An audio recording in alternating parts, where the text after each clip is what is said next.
CBSE के पाठ्यक्रम के अनुसार 12वीं कक्षा की पाठ्य पुस्तक अंतरा से पाठ 7 आप सबके सामने पेश है।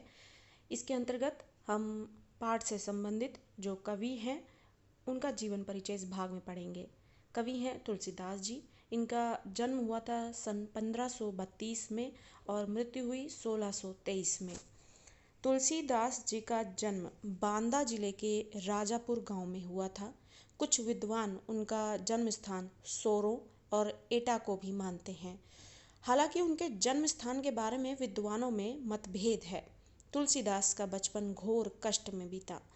जो तुलसीदास जी का जन्म है वो जन्म स्थल कौन सा है उसके विषय में आज भी जो विद्वान हैं वो एक मत नहीं है, यानी सारे विद्वानों के विचार एक जैसे नहीं मिलते हैं। कोई तुलसीदास जी का जन्म स्थल कुछ बताता है, कोई कुछ बताता है, तो इसलिए विद्वानों में मतभेद है आज भी उनके जन्म स्थान को लेकर। तुलसीदास जी का जो बचपन है वो घोर कष्ट में बीता है। बहुत ही परेशानियों से उनका जीवन बीता है बचपन का। बालपन यानी बचपन में ही उनके माता पिता से यानी बिछड़ गए थे और भिक्षाटन द्वारा वे अपना जीवन यापन करने को विवश हुए। भिक्षाटन यानी भिक्षा मांगकर अपने जीवन को वो व्यतीत करते थे। गुरु नरहरिदास की कृपा से उन्हें राम भक्ति का मार्ग मिला। उनको एक गुरु मिले जिनका नाम था नरहरिदास। उनकी शरण में आकर उन्होंने राम भक्ति सीखी और राम भक्ति से ही उन्होंने अपने जीवन में आगे का विकास मार्ग देखा। तो जब उन्हें गुरु मिले नरहरिदास तो उन्होंने राम के विषय में उन्हें कई जानकारियाँ दी, राम भक्ति सिखाई और उनको एक मार्ग दिखाया। रत्नावली से उनका विवाह होना और उनकी बातों से प्रभावित होकर तुलसीदास का गृह त्याग करने की कथा प्रसिद्ध है और सबने ये कहानियाँ पढ़ी हुई हैं। तुलसीदास जी के साथ क्या हुआ था कि उनका विवाह किस तरीके से हुआ और उसके बाद पत्नी की बातों को दिल से लगाने के बाद उन्होंने घर त्याग दिया और किस तरीके से अपने जीवन में उन्होंने कितने बड़ी बड़ी चीज़ें की। और इसी तरीके से रत्नावली से उनका विवाह और फिर उनकी बातों से प्रभावित होकर तुलसीदास जी ने गृह त्याग दिया था, घर को छोड़ दिया था और ये कथा बहुत ही प्रसिद्ध है, किंतु इसका पर्याप्त प्रमाण नहीं मिलता इसका। लेकिन ये जो कहानी है इसके कुछ उपयुक्त जो प्रमाण होने चाहिए जिसके आधार पर इनको सत्य साबित किया जा सके, वो प्रमाण देखने को नहीं मिलते। लेकिन बावजूद इसके ये कथा कि रत्नावली से उनका विवाह हुआ और उनकी बातों में आकर उन्होंने गृह त्याग कर दिया, ये कथा बहुत ही प्रसिद्ध हुई। पारिवारिक जीवन से विरक्त होने के बाद, विरक्त मतलब उनसे अलग होने के बाद, परिवार से अपने जीवन को अलग करने के बाद वे काशी, चित्रकूट, अयोध्या आदि तीर्थों में भ्रमण करते रहे। सन 1574 में अयोध्या में उन्होंने रामचरितमानस की रचना प्रारंभ की और इस तरीके से जब वो अपने पारिवारिक जीवन से अलग हो गए, काशी, चित्रकूट और अयोध्या जैसे तीर्थ स्थलों पर वो घूमने लगे, भ्रमण करने लगे, उसी दौरान उन्होंने 1574 में अयोध्या में रहकर उन्होंने रामचरितमानस की रचना शुरू की, जिसका कुछ अंश उन्होंने काशी में भी लिखा था। बाद में वे काशी में रहने लगे थे और यहीं उनका निधन हो गया था। तुलसीदास लोक मंगल की साधना के कवि हैं। वो तुलसीदास जी जो हैं वो संसार के हक में बात करते हुए ही कविताएं लिखते थे, इसी के लिए उनके कविताओं को और उनकी रचनाओं को लोक मंगल की साधना यानी प्रत्येक व्यक्ति के हक में या फिर उनके भले के लिए सोचते हुए अपनी रचनाएं पेश करना ही जो है वो कवि तुलसीदास की विशेषताएं थीं। उन्हें समन्वय का कवि भी कहा जाता है। तुलसीदास का भाव जगत धार्मिक भाव जगत यानी जो जिसे हम कहते हैं कि इमोशंस जो हैं, तुलसीदास जी के जो भाव हैं वो धार्मिक थे, सांस्कृतिक थे और सामाजिक दृष्टि से बहुत व्यापक थे। यानी तुलसीदास जी जो हैं वो धर्म के आधार पर, संस्कृति के आधार पर और समाज की दृष्टि से बहुत बड़े स्तर पर सोचते थे और उनके जो भाव हैं वो भी उन्हीं से ही जुड़े हुए थे। मानव की प्रकृति और जीवन जगत संबंधी गहरी अंतर्दृष्टि जो शरीर जो है जो भावों को दिखा सके, लेकिन अंतर्मन जो अपने भावों को बाहरी शरीर के व्यवहार से प्रकट नहीं कर पाता, वो अंतर्मन की गहराइयों को पहचानने की जो क्षमता है वो तुलसीदास जी में है, जो जीवन जगत संबंधी गहरी अंतर्दृष्टि और व्यापक जीवन के अनुभवों के कारण ही वे रामचरितमानस में लोक जीवन के विभिन्न पक्षों का उद्घाटन कर सके। और इन्हीं खूबियों की वजह से जब उन्होंने रामचरितमानस लिखा तो उन्होंने लोक जीवन, जो संसार में जो मौजूद प्राणी है, प्रत्येक व्यक्ति के मन में क्या चल रहा है, किस वक्त चल रहा है, कैसे चल रहा है, किन कारणों से चल रहा है, क्योंकि उनकी अंतर्दृष्टि इतनी व्यापक थी और अपने जीवन के अनुभव उनके इतने बड़े थे, उसके आधार पर उन्होंने इतनी बड़ी जो लोगों के अंदर मौजूद भाव होते हैं उसका उद्घाटन यानी उसको उन्होंने रामचरितमानस में पेश किया। मानस में यानी रामचरितमानस में उनके हृदय की विशालता, भाव प्रसार की शक्ति और मर्म स्पर्शी जो दिल को छू ले स्थलों की पहचान की क्षमता पूरे उत्कर्ष के साथ उन्होंने व्यक्त की है। तुलसी को मानस में जिन प्रसंगों की अभिव्यक्ति का अवसर नहीं मिला, उन्होंने उसे कवितावली, गीतावली आदि में व्यक्त किया है। यानी इतनी गहरी सोच, अंतर्दृष्टि और अपने जीवन के अनुभव रखने के बाद रामचरितमानस में उन्होंने हर एक चीज़ दिल खोलकर जो है वो पेश की।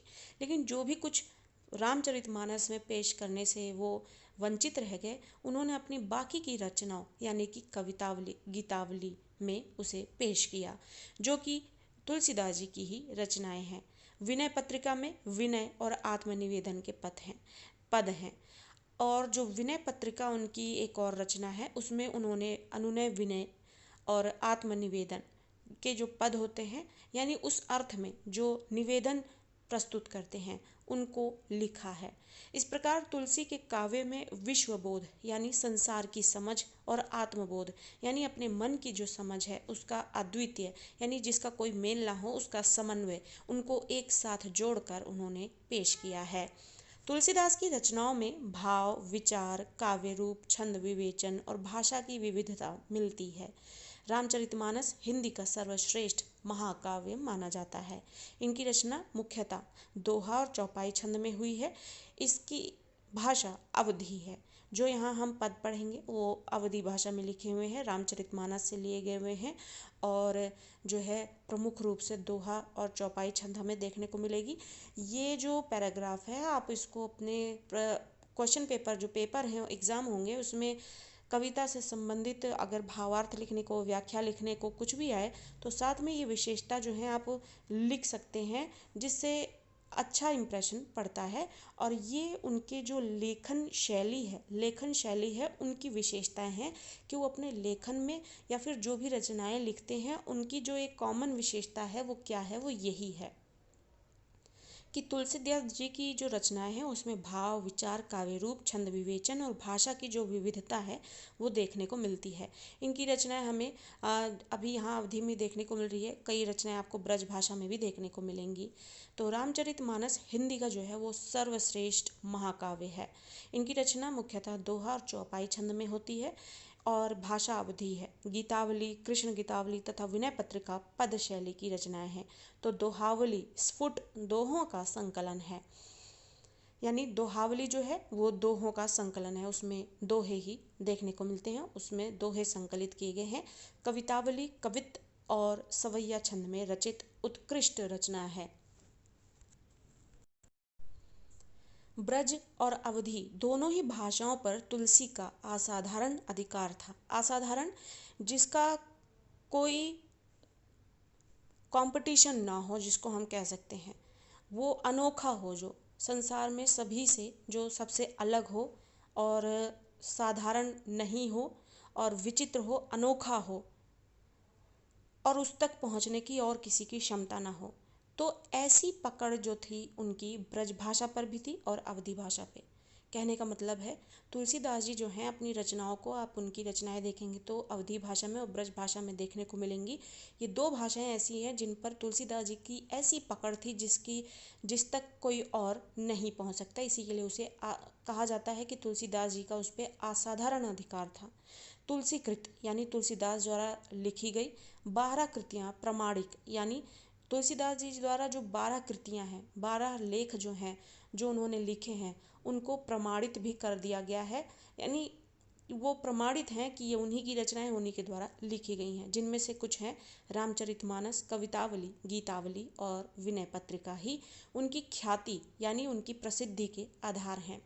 12 कृति जो हैं उनकी प्रमाणिक मानी गई हैं और रामचरितमानस, कवितावली, गीतावली और विनय पत्रिका जो है वो उनके प्रसिद्ध होने के की वजह हैं। अब इस पाठ में जो हमें पद देखने को मिलेंगे उसके विषय में एक संक्षिप्त जानकारी है। पाठ्यपुस्तक में प्रस्तुत चौपाई और दोहों को रामचरितमानस के अयोध्या कांड से लिया गया है। अब इस पाठ में जो हम दोहा चौपाई पढ़ेंगे वो रामचरितमानस के अयोध्या कांड से लिया गया है। इन छंदों में राम जो हैं वो वन गमन के पश्चात भरत की मनोदशा का वर्णन किया गया है। यानी यहाँ पर जो चौपाई और छंद दोहे जो दिए गए हैं उसका जो विषय है वो ये है कि राम वन गमन के बाद यानी जब राम वनवास को चले जाते हैं तो जो भरत जी जो हैं वो किस तरीके से अपने भाई के बिछड़ने पर उनकी मनोदशा है उसका वर्णन किया गया है। भरत जो है वो भावुक हृदय यानी बहुत ही इमोशनल होकर जो है अपने हृदय यानी अपने दिल की बात है वो बताते हैं कि राम का उनके प्रति अत्यधिक प्रेम भाव है। किस प्रकार उनका राम के प्रति बहुत ही अधिक ज़्यादा प्रेम भाव है। और इसी के लिए पाठ का शीर्षक भी भरत राम का प्रेम है कि क्योंकि इस पाठ में जितने भी छंद दिए गए हैं वो सारे के सारे छंद जो हैं भरत और राम जी के जो बीच जो प्रेम है उसको ही व्यक्त करता है। वे बचपन से ही भरत को खेल में भी सहयोग देते रहते थे और उनका मन भी कभी नहीं तोड़ते थे। वे कहते हैं कि इस प्रेम भाव को भाग्य सहन नहीं कर पाया और माता के रूप में उसने व्यवधान उपस्थित कर दिया। यानी कहने का अर्थ यह है कि भरत और राम में इतना प्रेम था कि भाग्य उस प्रेम को सहन नहीं कर पाया और माता के रूप में यानी माँ के रूप में वो एक परेशानी के रूप में आकर खड़ा हो गया। राम के वनगमन से अन्य माताएं और अयोध्या के सभी नगरवासी बहुत दुखी थे, अत्यंत दुखी थे। इस पाठ के अगले अंश में गीतावली के 2 पद दिए गए हैं, जिनमें से प्रथम पद में राम के वनगमन के बाद माता कौशल्या के हृदय की विरह वेदना का वर्णन किया गया है। वे राम की वस्तुओं को देखकर उनका स्मरण करती हैं और बहुत दुखी हो जाती हैं। दूसरे पद में माँ कौशल्या राम के वियोग में दुखी अश्वों यानी घोड़ों को देखकर राम से एक बार पुनः अयोध्यापुरी आने का निवेदन करती हैं। और इस तरीके से ये पाठ का एक संक्षिप्त जानकारी थी। आगे पाठ में हम उनको शब्दों के अर्थ के साथ बेहतरीन तरीके से उनकी व्याख्या को समझने का प्रयास करेंगे।